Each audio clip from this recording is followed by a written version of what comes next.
This is the Big O Show. This is the Big O Show. Let's turn the page, let's say, and we talk hockey with David Dwork. He covers Les Panthers. Yes. David, how are you doing? Bonjour. Bonjour. How you doing, baby? ¿Cómo se va? Muy bien. Muy bien. How you feeling, man? You look good. How you feeling? Good. I'm just wearing the glasses because of the lights. So yeah, it's been an interesting week. We cover athletes all the time about concussion protocol, and it's interesting to go through I'm not in a protocol because I'm not in the NFL, but it's going through the symptoms and the headaches and then the lights and the dizziness and the lightheadedness and that kind of stuff. And so it kind of, it kind of dissipated as the week goes on. The lights are still something that if I stay staring at a light very long, it'll bother me a little bit. But the headaches are gone right now, for now, at least. I don't know. They could return. No. Training camp's just a few months away. But I'm still I won't be going to training camp this year anyways. I'm not wasting my time this year. Anyway, that's a whole other story. What's it called? I still have obviously the back of my head with the 4 staples and all that. That shit still hurts and all that. And then this ligament here, the one that goes, the 2 on your neck that go this way like that. Well, this one, because I felt on the right side of it, and so then the right side of my spine, all the way halfway, kind of hurts, that kind of shit, because I just fell, bam, in the darkness, So it's just one of those deals that the doctor told me, hey, when you're older now, you've got you take blood thinners when you get up. Oh, and I've been doing this for over 20 something years in my house. It's all dark, so I do it on the dark. I get up and I dart to the bathroom to take a leak, and I dart right back, right? And the problem is I'm also laying in an incline. So all the blood is down. It's not in my head. So I went through muscle memory. And when I was going back in a dark room, I didn't see that I was giving out. And boom. And that's it. And so now how you break it down like a sportscaster. Yeah. And now I'm going to have lights. Now I'm told that I got to get up and sit up and collect myself to make sure that I've got my bearings, and then the blood has rushed to my head. You know what I mean? And then the lights also end up recalibrating you too along the way. So I didn't do any of that. I've never done that because I've been since I was a kid. Alarm pops. I'm not the guy that struggles out of bed. Bam, I'm out. And that's always been me. Oh, I got to pee. Yeah. We're based on our routines. We're simple creatures. You take us out of our routine and it's chaos. Right. And so now I've learned that I cannot do that anymore now. I got to get up and I got to kind of collect myself to make sure I'm kosher. And then I can, go do the work I got to do, whatever it is. You know what I'm saying? So, yeah, it's a hard lesson learned, my brother. Hard lesson learned, man. But, hey, it is what it is, and we'll get through it, man. So how about you, man? You've gone from the beat that people may not know about, the team that, is struggling just to get by, just to get noticed, and that's all gone now. It's the best franchise in town. It's the best run franchise in town. It's one of the best franchises in all of the NHL. And the ownership group and the front office continue to prove it over and over and over and over again. And the Brad Marchand deal was just like ridiculous, bro. Like ridiculous that they would even add that guy on top of everything. Just silliness, dude. Really. It's the law of averages playing out maybe for the first 25 years of the franchise. I mean, it's incredible. No, it's not law of averages, because then we would fix the Marlins. You know what I'm saying? It takes great ownership, bro. Well, the Marlins have pissed off the baseball gods. The Panthers, they didn't do that. They just tripped over themselves for a little while. But they never had a Viola. No, or Zito. Viola. Right. They never No, had you need the owner who's willing to just sit back and let the hockey people do their thing. But then you've also got to have the right hockey people. And you could say I like to say it starts with Bill Zito, but I mean, if you're talking from the roots to the stem, Matt Caldwell's the guy who hired Bill Zito and then went through that whole process when we're looking for another GM.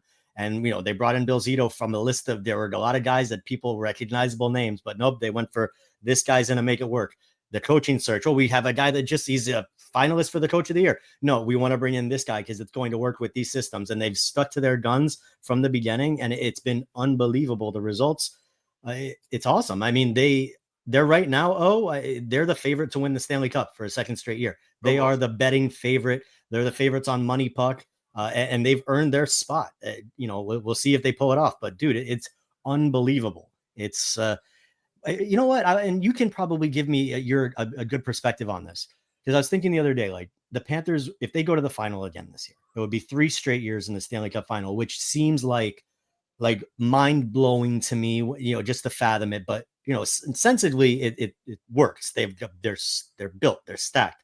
But I think in the Panthers 3 years in a row, it's like, holy cow. But then I'm like, wait a minute. It wasn't that long ago that the Miami Heat went to the final 4 years in a row. And that felt like normal. That felt like how it kind of should have been. And obviously with LeBron and everything, but why does it feel like it's so different? Like I'm trying to figure that out internally. Because organically, the Heat situation was a biological creation. The Panthers is an organic creation that started with ownership, then started with the brutal decision that you had to make of getting rid of the GM, Talon, okay, that they listen, everybody finally listened to. Yours truly. And so you have these tough decisions, and then you start to add the right GM, and then you add the right coach, and then you add the right players. And then all of a sudden it just falls into place. It's not like you went and got the 3 best players in the NBA, or 3 of the best players in the NBA, and just put them together and it's a no-brainer. That doesn't work like that in hockey. Yeah. Okay. Hockey is a completely different monster. No doubt. My God, you are bringing Brad Marchand into this locker room. Think about that, dude. Yeah. Think about that. That's the perfect fit. Like it's not fair that it's like the Heat getting Ray Allen. If we're making that comparison, it's like, really? Right. But you're also bringing a character that's also been a foe in a way, whereas Ray Allen was never a character foe. This is like bringing Paul Pierce to the Heat. Yeah, exactly. You got it. You get it. You follow sports. So it's like, you get it. So this is completely different, dude. And this is even better and more impressive than the Heat if you win this year. Why? You match them, and you match them by 2 out of 3 and all that bullshit. But the difference is this isn't a bunch of hired mercenaries. No. These mother effers want to be here. They want to be together collectively. They want to keep winning collectively. Yeah. You really signed a real core of superstars that want to be together. Yes. And they want to continue this thing. So you're going to have more success next year. I don't know if it's a cup or not or whatever, but you're going to have success. You're going to have success for the next couple of years because of the way you're set up. So actually, this can become even more special. And at the same time, whereas basketball was already sold in this town, hockey now gets to really get established by these people, because we got some of it in the 90s when I covered them, but it was only just like a little drop because it just didn't have a lasting effect. This, my friends, we're watching a generation grow up with Barkov. Okay? That's something that they didn't have. Now a bunch are going to grow up with Kachuk, and they're growing up with Lundell, and they're growing, this becomes a whole different ball game now with South Florida and hockey. It's what the Tampa Bay Lightning did. And that's what these guys are doing, which is, by the way, what they did when they got here. They went over there and they said, let's see, you're doing this, this, and this. Okay, let's see what we're going to do. And they've kind of done that. And, even with the ice den that they've created over at War Memorial and everything, they are creating a culture. And then you are winning. And so it just becomes more of a community-led thing which is why they'll be a lot like the Heat down the line, entrenched in this community. So there's my perspective. No, it's really awesome. And when you talk about the footprint that they're establishing across Broward County, not just, their little rink in this random side of town that's next to the Everglades, like they went right in the heart of Fort Lauderdale and they're building out, they've got all these programs, building outdoor rinks, and it's smart. And you combine that, as you said, with winning, which is the gasoline on the fire that you need in South Florida. That's the oxygen that you need to breathe if you're a sports team. The fact that they've got all that going. You're connecting the cup. Kachuk is all over the place. The players are all over the place. That was really important, dude. Look at Inter Miami. Inter Miami's just a bunch of mercenaries. Their fans are mercenaries. They're just Messi fans, and they're coming in and out. And if Messi's not there, they don't show up. And once Messi's gone, they're gone. And Inter's really not connecting because they're not really putting players that are either talking the language or communicating and really connecting. You know what I'm saying? Where the Panthers are doing everything culturally, professionally, everything they're doing just absolutely right, dude. It's fantastic. They've learned. The Miami Heat forever have done everything right from top to bottom, from the way that they treat their fans, their season ticket holders, their players. Like everything has always been first class with the Heat. And I've always said that's not just the South Florida thing. They're one of the best run franchises in sports. And the Panthers, like they're checking all those boxes now. By the way, Ekblad, can I tell you good luck? Can I tell you what a break? Can I tell you that was freaking awesome? I'm glad he's suspended. Why? You're glad? Yeah. That's 20 games he doesn't get injured. That's 20 games I get a fresh defenseman. That's 20 games he gets to relax. And now they can use that money, correct? Well, and by the way, they're good enough that they can get to where they want to get to to the playoffs without Ekblad. And then they get Ekblad for the real run in the playoffs. As you and I know, and you know better than I do because you cover it every day, home ice doesn't mean shit. So if they don't get the first seed, they were the fourth seed last year or third seed? Fourth, I think. I want to say last year they were they the two seed? Huh? They were the 2 seed? No, last year they were the I thought they were the 2 seed.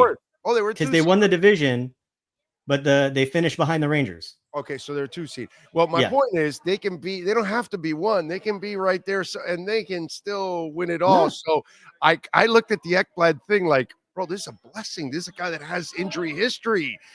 The last thing I need is for Ekblad to get injured 5 games before the playoffs. Now I get him a 20-game rest. The team in that regard, yes, totally agree. You know what I'm saying? Like it was like from that perspective, totally. Because now, from that side of the, then you're looking at a fresh Ekblad, a fresh Kachuk, a fresh Marchand, because he's, even though he comes back before the playoffs, he'll probably be fairly close. So all these guys are going to be fresh and hungry. As long as the team is focused in that first round and they don't stumble and overlook whoever it's going to be, which if you look at the standings, though, if the playoffs started today, it'd be the Kachuk Brother Bowl in the first round, which would be, I don't think anybody's not focused for that. That'd be amazing. By the way, we're 3 years into this bitch where you went to the finals and you lost, and then you had the guts to go all the way back to the finals to win. And what you're doing now proves to me there's no let up in any of these guys. They don't overlook a damn thing. I think you cover a bunch of guys that want to do this shit. Yeah. They brought in the right guys. Yeah. Now, when Zito brings in player, he's not just looking at like goals and assists and all that. Like they're looking at character.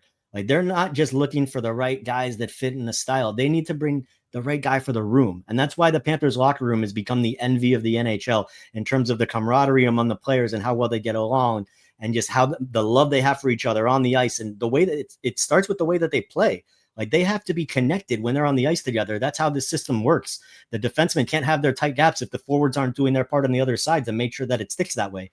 It's all kind of trickles down from the top. So to see that the way that they've built with these guys that are just such good character players, like this is legit what they've done here. Oh, it's really cool. No, I know. And Bob's playing great. And I trust all the goalie people and I trust the front office. I know people were freaking out on the night move and all that. Explain to people why they shouldn't freak out. Because the Panthers are trying to win multiple Stanley Cups right now. Spencer Knight even if Spencer Knight becomes everything they hope he's going to be and more, he wasn't going to be the guy in Florida for at least another year and a half, 2 years. Right. Sergei Bobrovsky's the starter. He's going to be the starter next year. Even if they had a split, Bob's still starting 50 plus games. Easy. So Easy. you take a guy that's going to play maybe 30% at a high end for the next couple of years, or you bring in somebody who's going to play 100% of the time that can have a more profound impact on your team, and then you address your goaltending situation down the line. Like I didn't want to see Spencer Knight go. I'm a goalie. I wanted to see the young next guy. I wanted to see him develop, but I understand the business side of it. Like they have an opportunity to, the way you're talking, they could be a dynasty. Right. They're actually flirting with that realm of that possibility. Just to be in that conversation is spectacular. So if you win this year, we can start talking about that. If you win this year, we can definitely start talking about that. Just the fact that they're in a position to try for it is hard. So no, I get it. I understand why you make the move for Spencer to bring in Seth Jones, because now like 5 years ago, Ekblad gets injured and we're like, oh shit, because 7 years ago, you're barely scratching to make the playoffs. You know, our Panthers back in those days were the team that had to storm back at the end of the games season. In hand. And like you desperately need this team's so good that Ekblad can be out and Tkachuk can be out, and they can still go out and win more than enough games to get into the playoffs and be in a comfortable position. That's ridiculous, dude.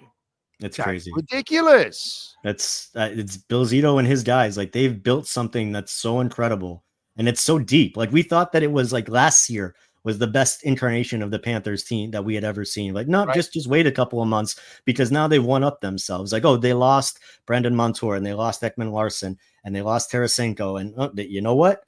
They brought in Seth Jones. They bring in Brad Marchand. Like they don't just replace guys, they replace them and then some. And I think it kind of ties into, it's a destination now. It's not just you're trying. And you got young guys like Lundell that are developing into, and Samoskevich, like that. That's the thing too. They need those young guys. They need those cheap contracts if they're going to be able to pay guys in the top end. So it's all kind of working out right now. It's really cool. It really is amazing. So tell me, what's the goal for them? How do they look at it from here on out? Because they're not going to tell you they're going for number one or anything, or they're not going to say that they don't want it. But how do they pace themselves? Because they know they're good enough, but you don't also want to overwork yourself before you get there too at the same time. No, I think the mentality is that of a football team, whereas like one week seasons, like every game is an individual. You go out there, we know what we want to do on this night to be the team that we want to be. We try to execute. It works out on some nights it doesn't. You move on to the next one. The goal, I think, is get to the playoffs healthy. Play your style, because you've been watching this team under Paul Maurice for 3 years now. Like they know what they're supposed to do. Now it's just let the newer guys integrate into the systems, keep the machine rolling, and don't get hurt and get to the playoffs. That's really it. As long as they go out there and they perform their duties, as long as they do X, Y, Z, they're going to get a lot of wins. They're a good team that plays good systems. So I don't think they need to do anything special. Just go out there, do your thing, stay healthy, get to the postseason. All right, Bob. Is he playing better than he was last year during the regular season? Right now he's locked in. It seems, let me put it this way. It seems like there's more consistency this season in the regular season than last season. I think I might have remembered, especially in the first half, there might have been a couple of valleys, whereas I think there's been less valleys the entire year overall from last year. Is that true, or am I just kind of making shit up in my head? I think that. Am I still concussed? I think that recently, over the last, say, month, dating back till now, like it's been some of the most consistent that we've seen from him outside of the playoffs as a Panther. He's been incredibly consistent and solid, compact, like challenging. Rebound control has been much more held in check. So I think lately, like we're seeing some great Bob. I hope that, because this season has been a little bit tumultuous, not just for him, but for much of the team, because whether it was Ekblad or Tkachuk, there have been guys in and out of the lineup, Barkov. So now they're at a point where they're kind of being able to hum along. Some saves that are just, man, like the other day in the third period, that breakaway that he just stones the guy. I forgot which game it was. It was just ridiculous. There was one in the Tampa game where it was like a 1-goal game, and I think it was like Easymont or somebody had a breakaway. Yeah. But he's had to make big saves in the third period every game. The only game that he really didn't was the Boston game, and that was like the whole team kind of fell a little bit on their, flat in their face. That's why I think they traded Knight, because to me, his consistency this year has been just like the last 2 years. This is the Bob they signed for. You know what I'm saying? Like, this is the Bob that they expected when they first. Now, to Bob's defense, the people in front of him now are the best that it's ever been in front of him too. You know what I'm saying? Also everything falls in line that right now everybody in other words, Zito has done a much better job than prior GMs to fill the stuff that goes in front of the goalie. So we don't always look at it as the goalie, because there are nights where he's only facing 20 shots or 18 or 24 or something, and it's not like he's sitting out there getting peppered. No, and it's also pre-Paul Maurice Bob and post-Paul Maurice Bob. You put him in a situation where he's playing in a defensive system where they keep the middle clear, they sweep out a lot of the second chance opportunities, and it's really much more pro goaltender. So you combine that with the fact that Zito has stacked this team full of great defensive players that are blocking shots, that are clearing things out, and they're playing in Paul Maurice's systems. It's been very, very beneficial for Sergei Bobrovsky. And obviously we're talking about the results have spoken for themselves. And that's why there's really not any kind of concern that a guy like Bob, who is, his workouts and the way that he trains is legendary, that he's going to have any kind of a fall off just because he's getting a little older. Like his play and his athleticism, has anything changed since he got here 6 years ago? No, it's just been a matter of consistency. That's the thing. In terms of the way he plays and what he can and cannot do on the ice, I can't think of anything from day one till right now that has changed. It's just a matter of how he performs and if it's consistency in terms of stopping the puck, but his speed, his agility, all of that has been the same. And that's just because he takes such incredible care of himself. Yeah. And something tells me this offseason, Zito will be going after some kind of a young goaltender. All right. What do you got going on the hockey news as the Cats get ready for the Canadians tomorrow? It's just a big trip that they're on right now, and I'm excited to see them go through it, because they've got Montreal, they've got Washington, they've got some challenges on this trip. They got Columbus coming up, a lot of teams that are fighting for playoff spots. So it'll be exciting just to see. I just want to see them tested. I want to see them going through it. I want to see how they respond to different situations. I want to see how Seth Jones continues to integrate him into the systems, and just get ready for the playoffs. Good shit as always. Follow him on Twitter at David Dwork. And, of course, make sure you subscribe and check it out there at the Hockey News. David, as always, my brother, appreciate you. And, by the way, tell them about the podcast. I'd be remiss if I did not ask that. Tell them about the podcast. Thank you. No, it's every week with Roy Bellamy and I from the Dan Le Batard Show. We do the hockey show. We did one earlier today that will be going live. We're live right now, right? Oh, yes, we are. So we'll be going live in just over an hour today. This week's show, we break down the deadline with Emily Kaplan from ESPN. But no, it's a lot of fun. Roy and I do it every week. We're having a blast because we're both just a couple of hockey nerds, and they've given us a platform to talk hockey. So we're having a lot of fun with it. Good shit. David, as always, thank you, my brother. Enjoy the hockey. Enjoy covering the best franchise in town, sir. I am. Thank you. Always a pleasure, my friend. Take care of yourself. Be good. There you go. The great David Dwork, as always, kind enough to join us here on the program.